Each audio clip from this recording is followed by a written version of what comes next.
ଯେତେ ଯେତେ ବଡ଼ ଯିଏ ରଥି ମହାରଥୀ ହେଇଥାଉ ନା କାହିଁକି he should be or she should be penalized as per the law. ବନ୍ଧୁକ ଜଣେ ବ୍ୟବହାର କରିବ ଆଉ କଣ ପାଇଁ ବ୍ୟବହାର କରିବ ଆଉ ତା ପାଇଁ କଣ ଦଣ୍ଡ ବିଧାନ? ଆଜ୍ଞା ଆଜ୍ଞା ନମସ୍କାର, ମୋ ନାଁ ନିହାର ରଞ୍ଜନ ଓଝା, ମୁଁ ଆଡ଼ଭୋକେଟ୍ ଅଛି। ଯଦି ଜଣେ ବନ୍ଧୁକ ରଖିବା ପାଇଁ ଚାହୁଁଛନ୍ତି ତାହେଲେ ଆପଣଙ୍କ କଥା ଅନୁସାରେ ତାର ପରମିଶନଟା କୋର୍ଟ ପାଇବ। ସେ ତାର ପରମିଶନଟି ଡିଷ୍ଟ୍ରିକ୍ଟ ମାଜିଷ୍ଟ୍ରେଟ୍ ଡିଏମ୍ ଆଉ ଆଡ଼ିସନାଲ୍ ଡିଷ୍ଟ୍ରିକ୍ଟ ମାଜିଷ୍ଟ୍ରେଟ୍ ଏଡିଏମ୍ଙ୍କ ପାଖରେ, ଆଉ ନହେଲେ ତାର ଗୋଟେ ପୋର୍ଟାଲ ଆପ୍ ଅଛି NDAL-ALIS ପୋର୍ଟାଲରେ ଆପ୍ଲାଏ କରିପାରିବ। ଲୋକାଲ ଥାନା ଦେଇପାରିବ କି? No. Local police station have no power, or local police station is not the licensing authority to issue the pistols or any loaded guns. ଆଚ୍ଛା, କୋଉ ଗ୍ରାଉଣ୍ଡ ରେ ଦେଇପାରିବେ? ତାଙ୍କର ପାଖରେ ସମ୍ପତ୍ତି ଦେଖେଇକି ନା କୋଉ ଗ୍ରାଉଣ୍ଡ କଣ ରହିବ ତାଙ୍କର? ଆଜ୍ଞା ମୁଁ କହିବି ମୋ ପାଖରେ 2 କୋଟି ସମ୍ପତ୍ତି ଅଛି, ମୋ ସମ୍ପତ୍ତି ଅଛି, କାଳେ ମୋ ସମ୍ପତ୍ତି କିଏ ନେଇଯିବ, ମୋତେ ବନ୍ଦ ଗୋଟେ ଦିଆଯିବ, ସେମିତି ଆଜ୍ଞା ନାହିଁ।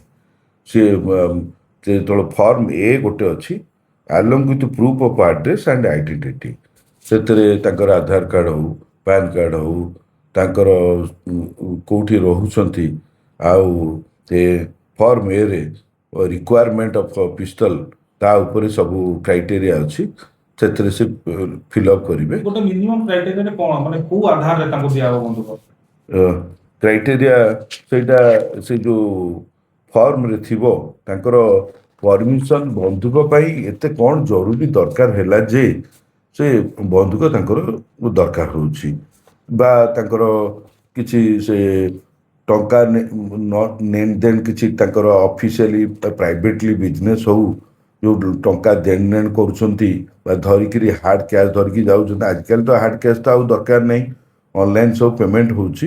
ତେଣୁ ଯଦି ବା ସେମିତି ସେ ଯଦି ଶୋ କରିବାକୁ ବି ଚାହୁଁଥିବେ ଯାଉଛି ଯେ ମୋର ଏତିକି ଟଙ୍କା କ୍ୟାସ୍ ଆକାରରେ କାରବାର ହେଉଛି, ତେଣୁ ମୋତେ ବନ୍ଧୁକଟି ଦରକାର ହେଉଛି।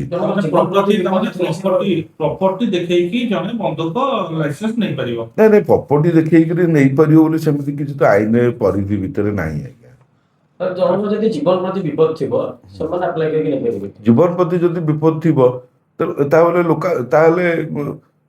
ଲୋକାଲ ପୋଲିସ ଷ୍ଟେସନରେ ସେ ଏଫଆଇଆର ଦେବେ ଯେ ମୋ ଜୀବନ ପ୍ରତି ବିପଦ ଅଛି, ତେଣୁ ମୋତେ ତଳେ ଲେଖିବେ ଯେ ମୋତେ ଆଇନର ସୁରକ୍ଷା ପ୍ରଦାନ କରାଯାଉ।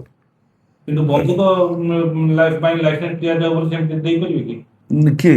ଯୋଉମାନଙ୍କର ଜୀବନ ପ୍ରତି ବିପଦ ଥିବ। ନାଇଁ, ତାଙ୍କୁ କାହିଁକି ସେ ବନ୍ଧୁକ ପ୍ରତି ମାନେ ଏତେ ଲୋଭ ଯଦି ସେମାନେ, ତାହେଲେ ଆମର ଡିଏମ୍ଙ୍କ ପାଖରେ ଆଉ ଆଡ଼ିସନାଲ ଡିଷ୍ଟ୍ରିକ୍ଟ ମାଜିଷ୍ଟ୍ରେଟଙ୍କ ପାଖରେ ସେ ଯାଇକରି ଫର୍ମ ଏ ଆପ୍ଲିକେସନରେ ଯାହା ତଥାକଥିତ ତାଙ୍କର ଆପ୍ଲିକେସନର ନିୟମାବଳୀ ଅନୁସାରେ ସେ ଆପ୍ଲାଏ କରିବେ।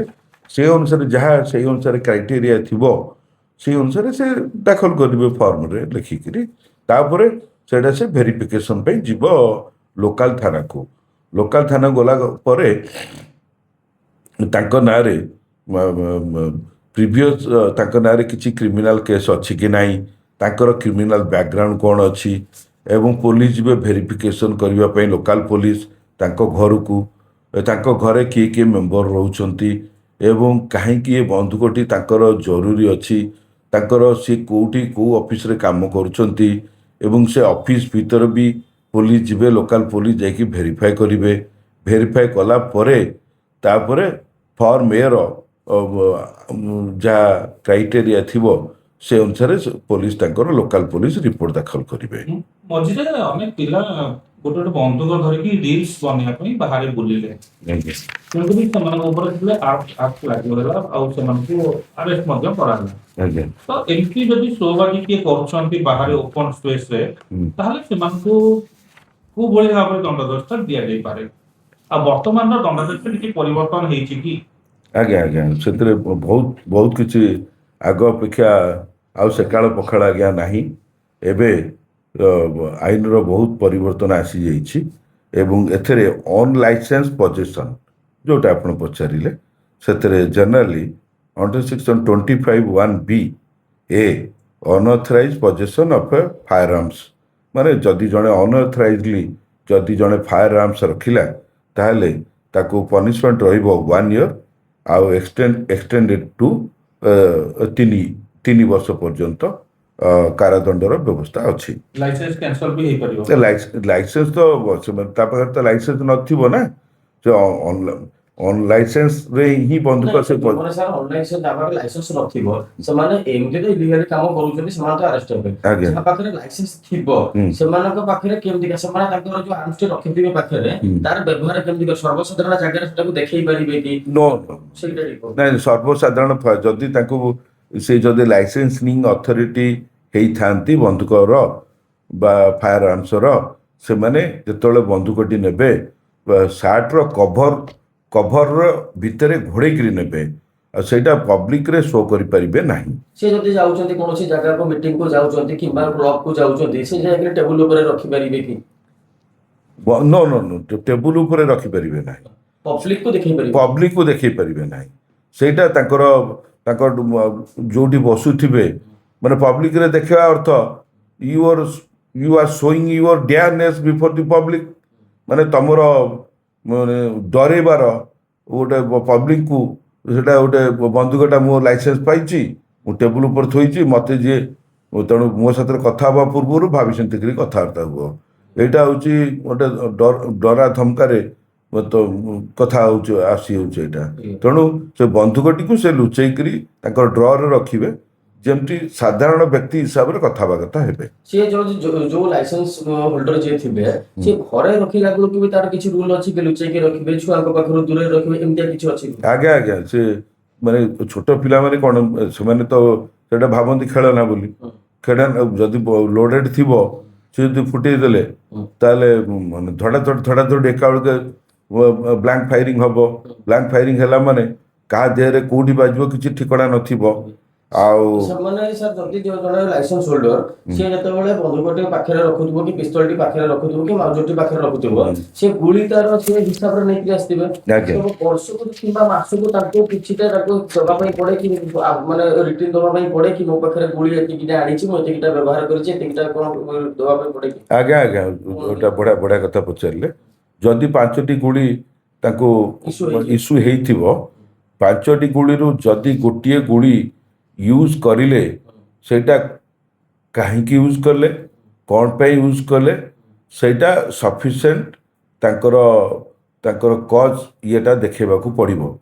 ଯଦି ଦେଖେଇବାରେ କିଛି ଅବହେଳା କଲେ ତାହେଲେ ଦରକାର ପଡ଼ିଲେ ବି ତାଙ୍କ ଉପରେ ଆଇନ ଅନୁଯାୟୀ ଦଣ୍ଡବିଧାନ ବି ବ୍ୟବସ୍ଥା ବି ଅଛି। ସାର୍ ଜଣେ ଲାଇସେନ୍ସ ହୋଲ୍ଡର ଯଦି ନିଜର ପିସ୍ତଲଟି ରଖିଛି, ସେ କାହାକୁ ହାର୍ମ କରେନି କିନ୍ତୁ ଗୁଳି ଗୋଟେ ଫୁଟେଇଛି, ତ ତା ପାଇଁ ତାଙ୍କୁ କ୍ଲାରିଫିକେସନ ଦେବା ପାଇଁ ପଡିବ କି? ଆଜ୍ଞା ଓବିୟସଲି ସେଇଟା ମାନେ ଆପଣ ତା ଅର୍ଥ ନୁହେଁ ଯେ ଆପଣ ବନ୍ଧୁକ ପାଇବେ ବୋଲି ପବ୍ଲିକ ପ୍ଲେସରେ ଆପଣ ଓପନଲି ଫାୟାର କରିବେ, ଫାୟାର କରିକି ଦେଖେଇଦେବେ ଯେ ହେଉଛି ମୋ ପାଖରେ ବନ୍ଧୁକ ଅଛି ବୋଲି। ଦରକାର ପଡ଼ିଲେ ଆପଣଙ୍କ ଲାଇସେନ୍ସ ବି ବ୍ୟାନ୍ ହେଇପାରେ। ସାର୍ ଆମର ଗୋଟେ ଆଲୋଚନା ହୁଏ ଯେ ଜଣେ ଯଦି ଗୁଳିଟେ ଫୁଟେଇଲା ତାର ଗୋଟେ ଖୋକାଟେ ବାହାରେ, ସେ ଖୋକା ଗୁଡାକ ପୁଣି ଥରେ ଗଭର୍ଣ୍ଣମେଣ୍ଟକୁ ସବମିଟ୍ କରାଯାଏ? ଆଜ୍ଞା ଆଜ୍ଞା, ଗଭର୍ଣ୍ଣମେଣ୍ଟକୁ ବି ସବମିଟ୍ କରାଯାଏ।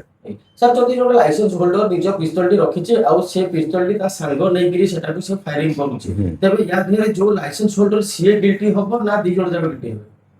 ଯିଏ ଯଦି ଜଣଙ୍କ ପାଖରେ ଲାଇସେନ୍ସ ଅଛି ଆଉ ଜଣଙ୍କ ପାଖରେ ଯଦି ଲାଇସେନ୍ସ ନାହିଁ, ତାହେଲେ ସେ ଯଦି ତାକୁ ପବ୍ଲିକ ପ୍ଲେସରେ ଯଦି ସେ ୟୁଜ୍ କଲା ତାହେଲେ ପନିଶମେଣ୍ଟ ହେଉଛି ମ୍ୟାଣ୍ଡେଟୋରି ଇମ୍ପ୍ରିଜମେଣ୍ଟ, ସେଥିରେ ଅଛି ପନିଶମେଣ୍ଟ ରହୁଛି ଟିପିକାଲି ragging for 3 to 7 years with fines and can extend to life imprisonment।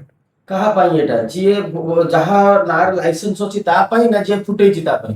ଯାହା ପାଖରେ ବନ୍ଧୁକ ଅଛି, ଲାଇସେନ୍ସ ଅଛି, ଯଦି ସେ ଇଲିଗାଲି କାହାକୁ ହ୍ୟାଣ୍ଡ ଓଭର କରିଛି ତାହେଲେ ତାକୁ ଦଣ୍ଡବିଧାନ ବାବଦରେ 3 ବର୍ଷରୁ 7 ବର୍ଷ ହେବ।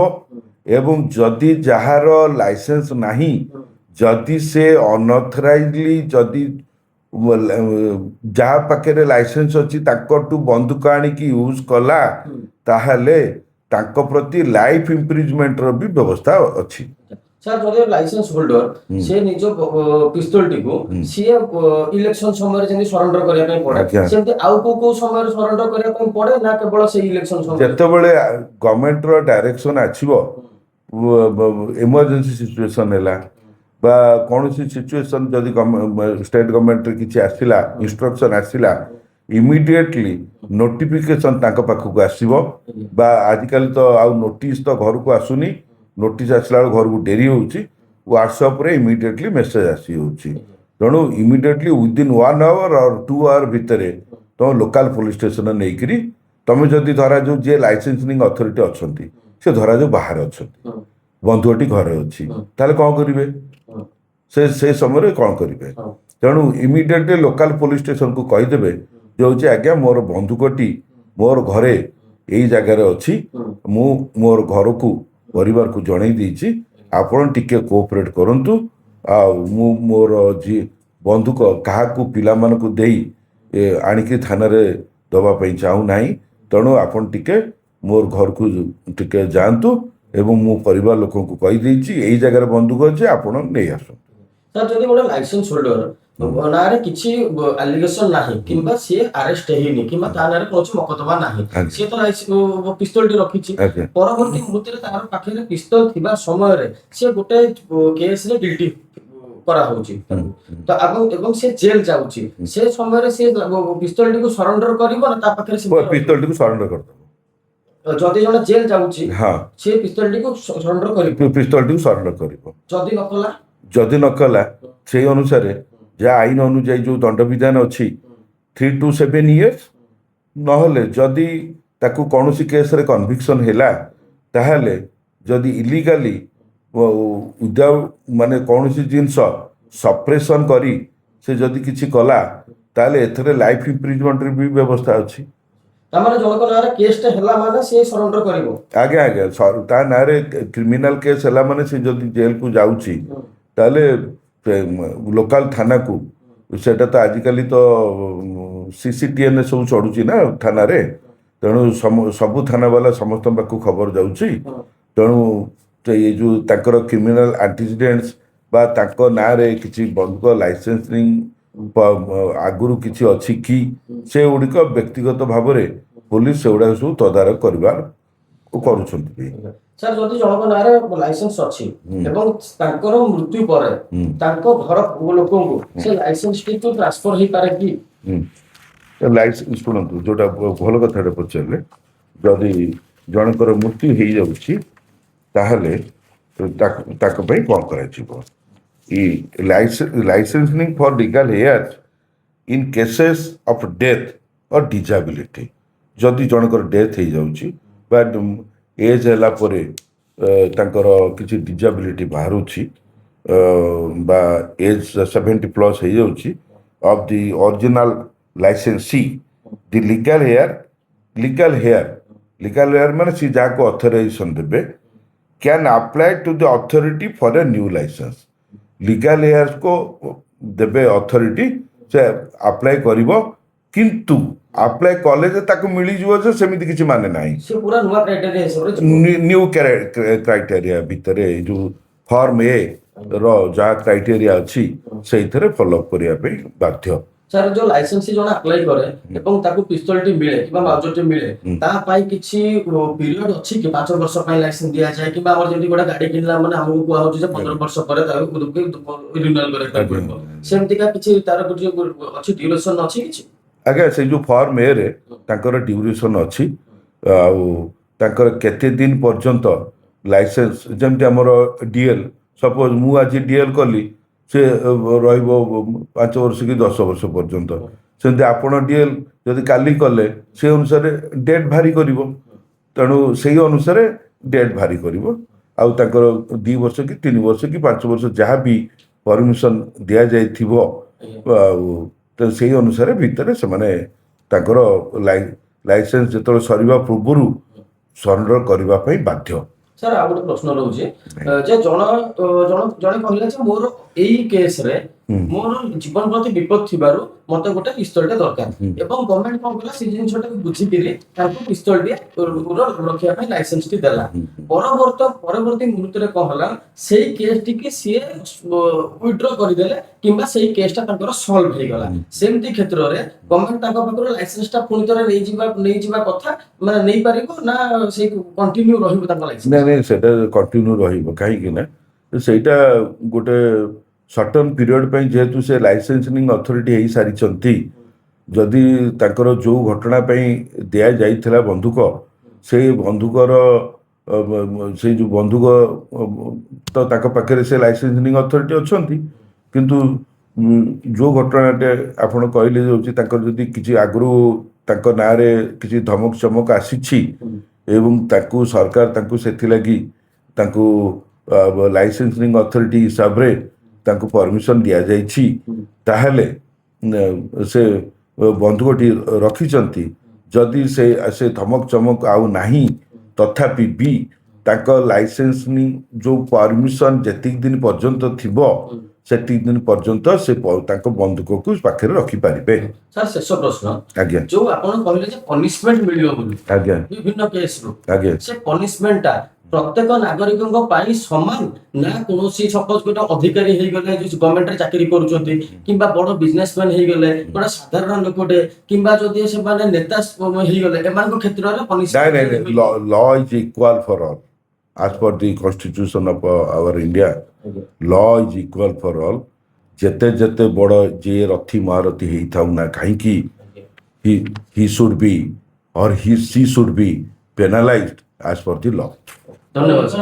ଟ୍ରେନିଂଟା କେମିତି ଦିଅନ୍ତି ମାନେ ଆପ୍ଲାଏ କରିବାକୁ ପଡ଼ିବ ନା ମିଳିଲା ପରେ ଟ୍ରେନିଂ? ନାଇଁ ଆପ୍ଲାଏ କରିବେ ଆପ୍ଲାଏ କଲା ପରେ ସେଇ ଯେଉଁଠୁ ଦୋକାନରୁ କିଣିବେ ସିଏ ତାଙ୍କୁ ରିଏଲ୍ ସେଲ୍ କରିକିରି ଦେଖେଇବ ଏବଂ ଯେତେବେଳେ ବନ୍ଧୁକଟି ପାଖରେ ରଖୁଛନ୍ତି ପାଇଲା ପରେ ଲୋକାଲ ପୋଲିସ ବା ସେଇ ଯେଉଁ ଦୋକାନରୁ ଆପଣ କିଣିବେ ସେଇ ଦୋକାନୀ ହିଁ ଆପଣଙ୍କୁ ସବୁ ବତେଇ ଦେଇପାରିବ ଏମିତି ଏମିତି ଫଲ୍ସଲି ମାନେ ଗୁଳି ନ ରଖିକିରି ସେଇଟା କେମିତି ୟୁଜ୍ କରିବେ ଆଉ ଗୁଳି ପୁରେଇଲେ କେମିତି ୟୁଜ୍ କରିବେ ସେମାନେ ତାଙ୍କ ପାଖରେ ଇଏ ଅଛି ହଁ ଡେମୋ ଅଛି ତାଙ୍କ ପାଖରେ ଡେମୋରେ ସେ ଦେଖେଇ ଦେଇପାରିବେ। ଆଚ୍ଛା AIA ସେଟା ନା A1 ଫର୍ମ ସେଟା A1 ଫର୍ମ A1 ଫର୍ମରେ ସେମିତି କିଛି ଅଛି କି ଯେଉଁମାନଙ୍କୁ ବନ୍ଧୁକ ଦିଆଯିବ ଲାଇସେନ୍ସ ପ୍ରାପ୍ତ ହେବା ପାଇଁ ମାନେ ଆବେଦନ କରିବେ ଆଜ୍ଞା ସେମାନଙ୍କର ମେଡିକାଲ ଟେଷ୍ଟ ବି ହବ? ହଁ ମାନସିକ ସ୍ଥିତି ଓବିୟସଲି ଭଲ କଥାଟି ତାର ସାଇକୋଲୋଜିକାଲ ଟେଷ୍ଟ ହବ ମେଡିକାଲ ଫିଟନେସ୍ ଟେଷ୍ଟ ହବ ଆଉ ତାଙ୍କର ଆଉ ବ୍ଲଡ଼ ପ୍ରେସର ସହିତ ସବୁ ଟାଇପ୍ର ମାନେ ମେଡିକାଲ ଚେକଅପ୍ ହବ ଫିଟନେସ୍ରେ ଯଦି କିଛି ନେଗେଟିଭ୍ ଆସିଲା ତାହେଲେ ଲାଇସେନ୍ସ ନ ମିଳିପାରେ। ଏଜ୍